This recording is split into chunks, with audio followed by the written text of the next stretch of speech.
ნარასიმა რაომ შემოიტანა ახალი საგარეო პოლიტიკური პრინციპი, რომელსაც ეწოდებოდა ხედვა აღმოსავლეთით, რომლის მიხედვითაც ინდოეთს უნდა გაეაქტიურებინა და გაეღრმავებინა ეკონომიკური თანამშრომლობა მის აღმოსავლეთით მდებარე სახელმწიფოებთან, ინდოჩინეთის ნახევარკუნძულთან, მალაიზიასთან, ინდონეზიასთან და შესულიყო ისეთ ეკონომიკურ სავაჭრო გაერთიანებაში, როგორც არის სამხრეთ-აღმოსავლეთ აზიის ერების გაერთიანება, იგივე ASEAN-ი. მისი ასე ვთქვათ, ხედვა აღმოსავლეთით განპირობებული იყო იმით, რომ ინდოეთის დასავლეთი მაშინ ქაოტურ მდგომარეობაში იმყოფებოდა, მაშინ ავღანეთის ომი ახალი დასრულებული იყო, პაკისტანში არაერთი ტერორისტული ორგანიზაცია იყო შექმნილი,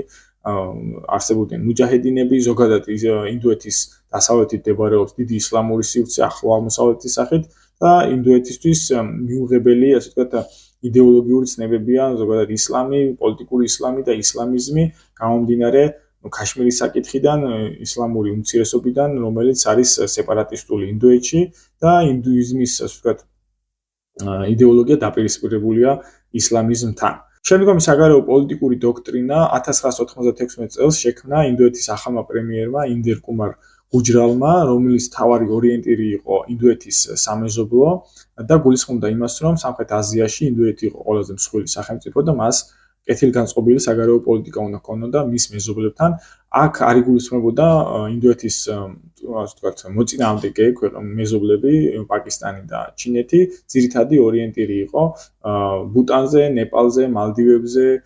ბანგლადეშზე, მიანმაზე და ეს გუჯრალის დოქტრინა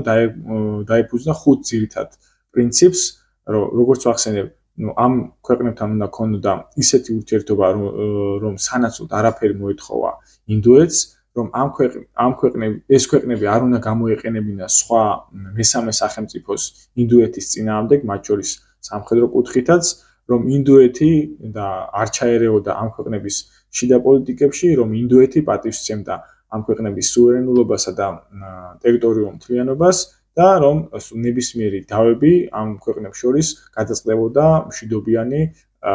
გზებით. ისიც უნდა ვახსენოთ, რომ მისი ეს ყველა მეზობელი ქვეყანა, რაც მე ზემოთ ჩამოვთვალე, ეს არის ყოფილი ბრიტანული ინდოეთის ტერიტორიები და გარკვეულწილად ინდოეთი საკუთარ, შეიძლება ასეთ უხეშათაც ვთქვა, რომ გუჯრალის დოქტრინა საკუთარ გავლენის სივრცესაც კი ხაზავდა.